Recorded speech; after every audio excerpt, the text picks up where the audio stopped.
It's also called minimalism. Let me show you. You'll notice in Japan, today's post-2000 generation differs from us.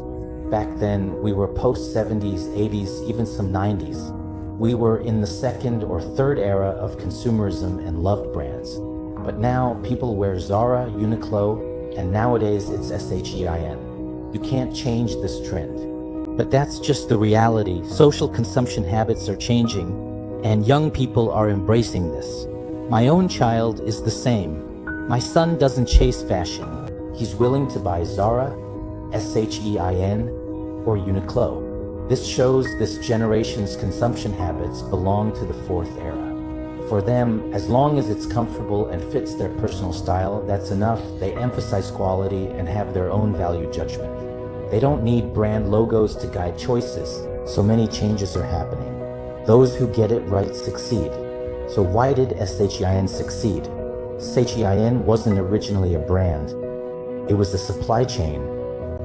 It leveraged the supply chain model using best supply chains in China and combined with power of Instagram and Facebook social media. By bringing these strengths together and without opening physical stores offering a door-to-door, end-to-end service, it succeeded.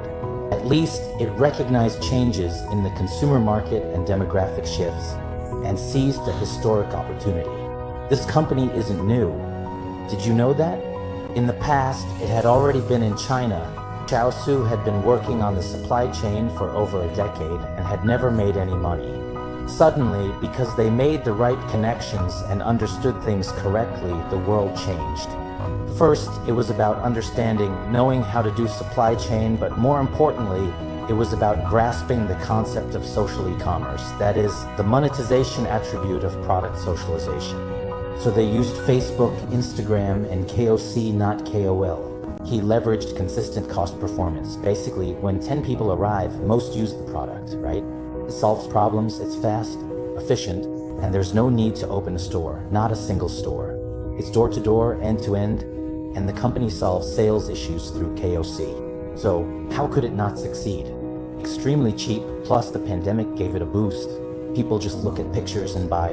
With KOC and KOL endorsements, handsome young men and women wear the clothes, and they look good no matter how they wear them. That's the advantage of youth. Whether it's leather, socks, or linen, it all looks good on them, right? Anyone in their 20s looks good wearing it, which is an advantage. In this environment, a new business model has emerged.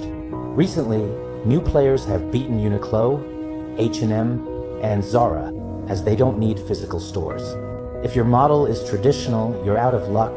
Your cost structure is different. Their user base is larger than yours, as you require customers to visit your stores, while they are entirely online. Their advertising revenue is more efficient than yours, with better ROI. They leverage KOLs and KOCs to attract attention, showcasing the most beautiful models at the lowest prices. How can you compete with that? You're still spending money on traditional advertising. Thirdly, I don't need to open physical stores, right? I conduct all my transactions online. So their cost structure has been rewritten and they're able to rapidly penetrate a massive user base. It's overwhelming. Plus, they have a huge supply chain to back it up. The fourth point also implies a very important characteristic. Maybe you only spent 10 yuan, so you don't have particularly high expectations for it. You wear it once or twice for a date, and that's it. It's just like that. So essentially, it's not treated as a durable good anymore.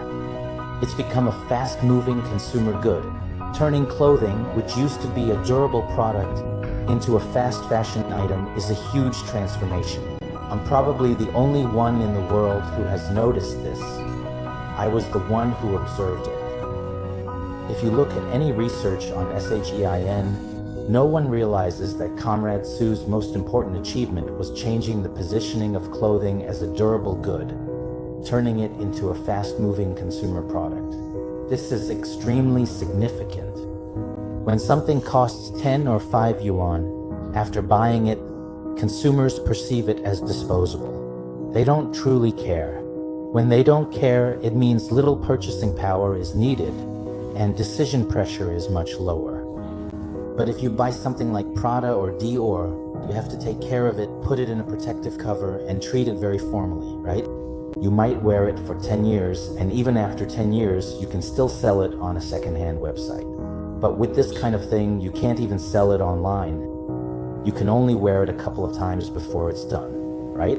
So that's how it works. It turns a truly durable good into a fast-moving consumer product. These are actually the core concepts here. This lowers the threshold for consumption, expands the consumer base, and promotes the growth of the consumer class, right? By making it a fast-moving consumer good, its revenue grows especially quickly. All of this comes from observation and understanding, just as I mentioned earlier, thinking about the entire social environment, consumption structure, consumer market, changes in infrastructure, shifts in people's purchasing power, and how these overall societal trends drive changes in business dynamics. This is a kind of insight. Insight is actually extremely important. I think for our companies, especially for all of you, it's essential to have this kind of thinking.